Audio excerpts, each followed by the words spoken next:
मित्र, जब ये शासन जो है तुमको वहां भी नहीं छोड़ता है, ऐसे ही तुमने मरण भी कर लिया विपत्ति के कारण, तो कर्म का शासन कहता तुम चिंता मत करो, तुम जिस गति में पहुंचोगे हम तुम्हें वहां देख लेंगे।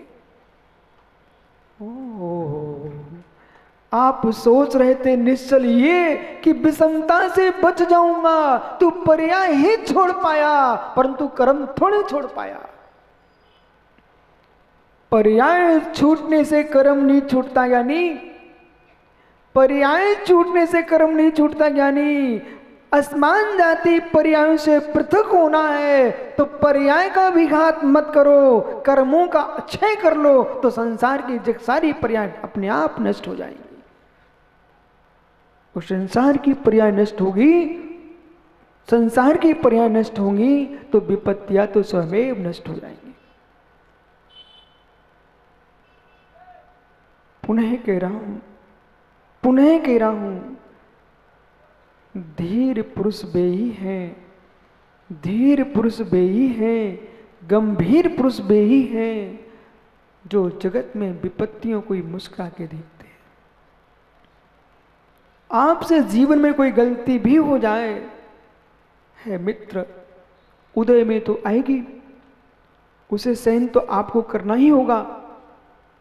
ये मत देखो कोई क्या कहेगा, अब ये देखो मेरा भविष्य क्या होगा।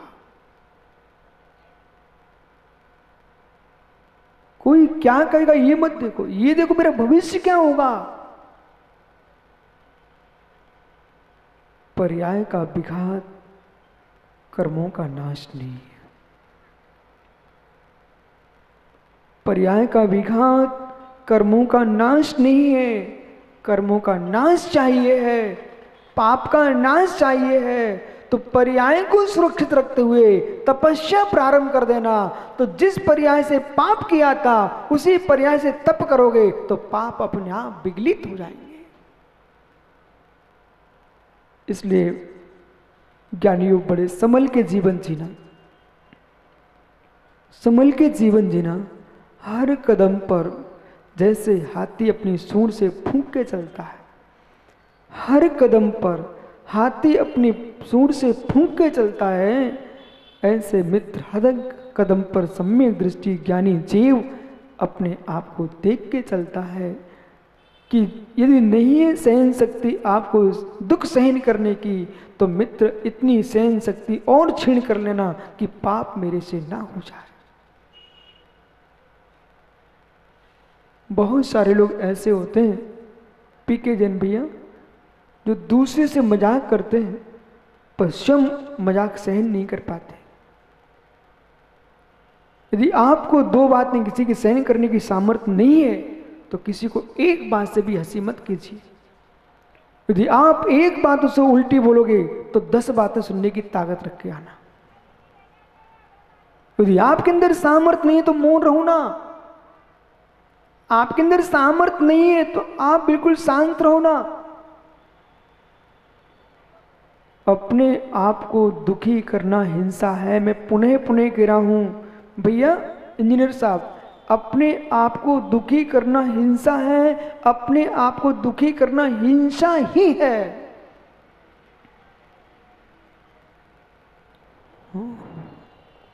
अपने आप को दुखी करना हिंसा है।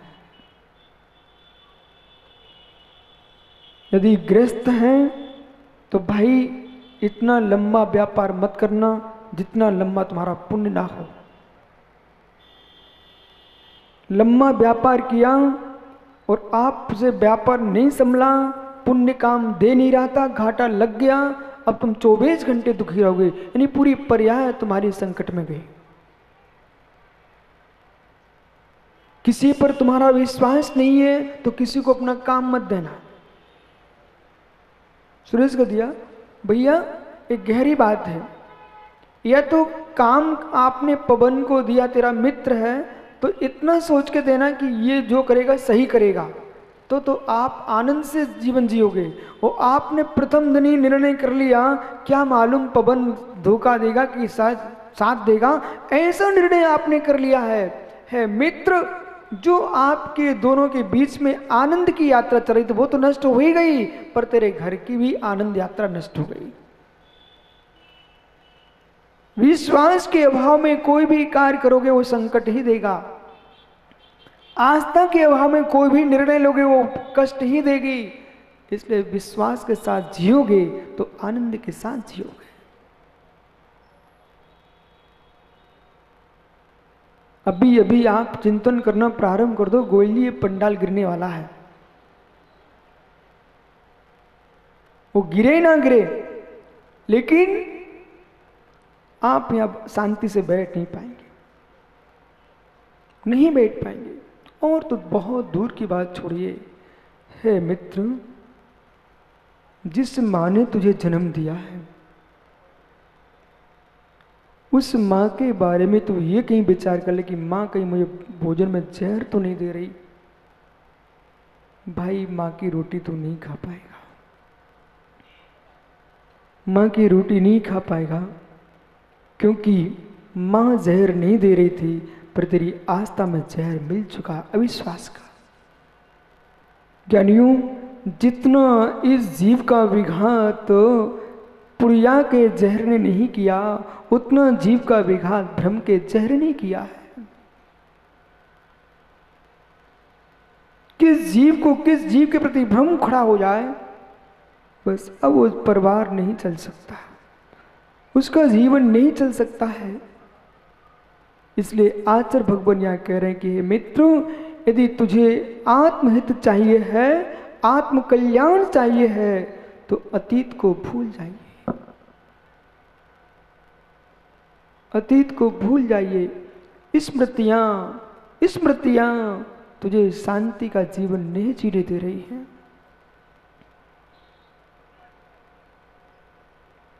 अभिलाषा अभिलाषा अभिलाषा आनंद भंग कर रही है, अभिलाषा आनंद भंग कर रही है, आकांक्षा तेरी आनंद भंग कर रही है। भविष्य के लिए अभिलाषा बैठी है, भविष्य की अभिलाषा, भूत की स्मृतियां, ये दोनों जो ज्ञानियों ऐसे मान के चलना। और कभी आपने कीड़ा देखा, छोटा सा सूढ़ कीड़ा देखा? ओहो, चावल में कीड़ा निकल पड़ता है। अरे भाई तुम सोच जाते हो, आपके मल में कीड़ा हो जाता है, क्या बताएं।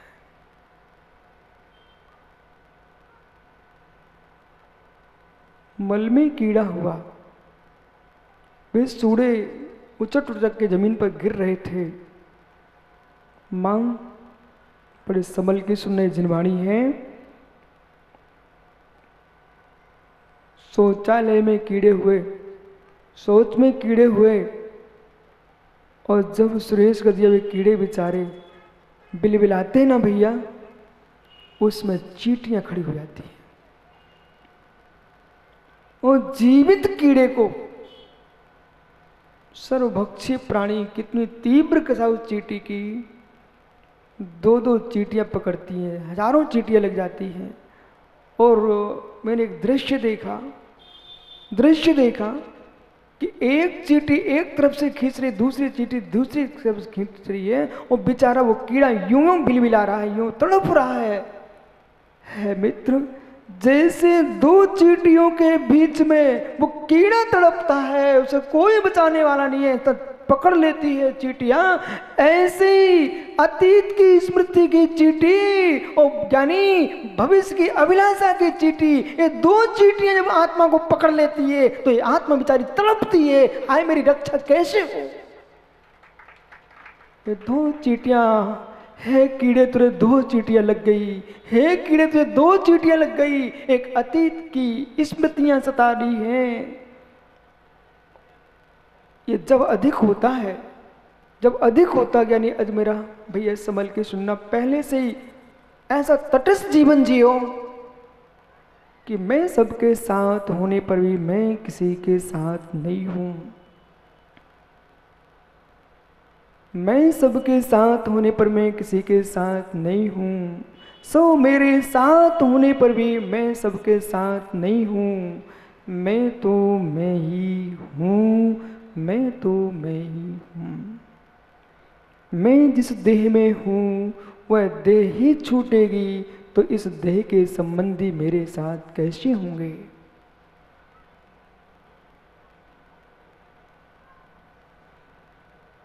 ये कब अधिक चींटियां काटती हैं? दो बहुत बड़े राज्य सुख भोग चुका हो प्राणी अचानक धरातल पर गिर पड़े तो अतीत की स्मृतियां सताती हों। मैं सिंहासन पर होता था, मैंने दादा सोहनलाल जी ऐसे बुजुर्गों की आंखों में टप टप गंगा यमुना से धार टपकाते देखा है। बोले बेटा मेरे घर में इतनी संपत्ति थी, अब सोच रहे हैं छोटी सी एक टपरिया झुपड़िया तो बन जाए, क्योंकि इतना कर्ज सिर पर चढ़ा कि सब बिक गया और यानी महलों में रहने वाला रोड पर खड़ा हो गया। अब उसको दो चींटियां काट रही बेचारे को, भूत के भोगों की स्मृतियां सता रही हैं। भविष्य में कुछ मिल जाए तो यानी भविष्य की अभिलाषा और भूत की स्मृतियां, ये दो चींटियां विश्व को काट रही हैं।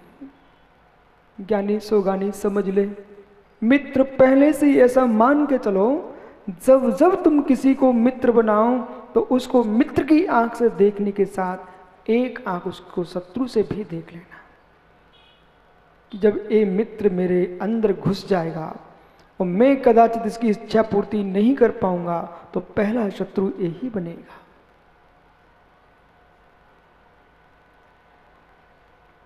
गोयल, जितना तेरा शत्रु शत्रु नहीं होता, जितना मित्र शत्रु होता है, उसे तुम्हारी सब बातें मालूम है, उसे तुम्हारी सब बातें मालूम है ज्ञानी। बाहर के शत्रु शत्रु नहीं होते हैं, भीतर का शत्रु ही शत्रु होता है।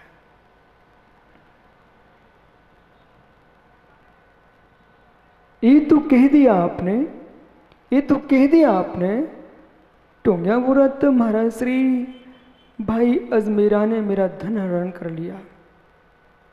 ये तो आपने बोल दिया क्योंकि बाहर का तुझे अजमेरा शत्रु दिख गया, पर है ज्ञानी तेरे भीतर जो लोभ का शत्रु बैठा है उसका तू त्याग कर दे तो अजमेरा तुझे शत्रु ही नहीं दिखेगा। समझो मैं क्या बोल रहा हूं। एक नोट तुम्हारा किसी व्यक्ति ने जेब से निकाला, देखना भैया, और आप जागृत हो गए, तुरंत तो आपने उसका हाथ पकड़ लिया। वो खींच रहा, आप खींच रहे हो, वो खींच रहा, आप खींच रहे हो, और दोनों झगड़ रहे हो, दोनों झगड़ रहे हो। किसके पीछे? वो नोट जो है ना, जो उठा रहा है वो भी वो नोट नहीं है, तू रक्षा कर रहा है तू भी नोट नहीं है। तुम दोनों कैसे अज्ञानी हो जो दोनों नहीं हो, उस पर लड़ रहे हो। और काश उसी नोट को मंदिर की गोलक में डाल देना तो मित्र न तू लड़े न वो लड़े।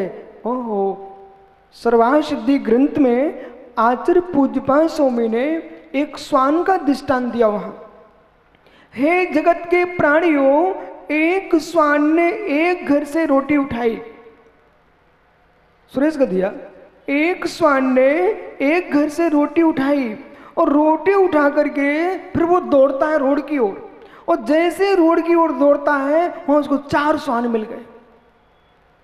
और जैसे 4 स्वान मिलते हैं, अभी तो मालूम उसके घर से उठा के भागा था तो बड़ा चतुराई से भागा था, बड़ा सोच रहा था कि मैं कितना पुण्यात्मा जीव हूं, मुझे आज रोटी खाने को मिल गई, परंतु वो अंदर नहीं ले जा पाया क्योंकि वो तुरंत तो खाते नहीं, उठा के भागते हैं लोग। ओहो, जो पर वस्तु उठा के भागे, भोगे भी नहीं, मात्र भागे, तुम समझ लो ये उसी वंश का है। बुरा नहीं मानना, आप तो नहीं हो ना, यदि हो तो भैया जो है सो। वो जैसे रोटी उठा के भागता है ना, उसको 4 स्वान मिल गए। अब सोचो अब क्या होने वाला है। वे चारों के चारों स्वान उस रोटी वाले श्वान पर टूटते हैं। क्यों? कि उसकी रोटी छीनने के लिए, कि तू उठा के लाया ना, अब वो छीनते हैं। अरे ज्ञानी, चार से तू अपने आप को क्यों चितवा रहा है, क्यों कष्ट झेल रहा है? या तू अंदर ले जा या बाहर छोड़ दे तो तेरी रक्षा हो जाए। पर वो न तो अंदर ले जा रहा है न बाहर छोड़ रहा है ज्ञानियों, है ज्ञानियों, हे ज्ञानियों, समझ गए क्या? क्या समझ गए? हे ज्ञानियों, समझ गए क्या? इस पर वस्तु को या तो तू भोग डाले, पर भोग भी ना भोग पाए, वो वस्तु के राग में ही मर जाए तो बिना भोगे नरक जाएगा राग की शक्ति के कारण। तो ज्ञानी तुझे वहां पर भी रोना पड़ेगा। मालूम, किसी व्यक्ति को कोई पुलिस पकड़ भी ले और उसकी गलती बता करके पीटे तो वो आदमी रोता तो है, पर इतना सोचता गलती मैंने की है, गलती मैंने की है, तो पिट के रोता तो लेकिन सोचता यही है कि गलती मैंने की है। और कोई व्यक्ति गलती करे नहीं और फिर भी पिट जाए तो सोचता गलती की नहीं है, वो पिट कैसे गया? पर गलती ये थी, गलती ये थी कि तुम गलती करने वाले के साथ थे। अर्पित यही है, जिन तूने तन से गलती नहीं की, जिन भावों से गलती होती थी उन भावों को तू नहीं छोड़ पाया और तन से गलती कर नहीं पाया, उन भावों के परिणाम के बस होकर के तुझे नरक जाना पड़ गया। अब नरक में कहते मैंने गलती की ही नहीं है। अरे गलती करने वाले भावों को कहां छोड़ा था तूने?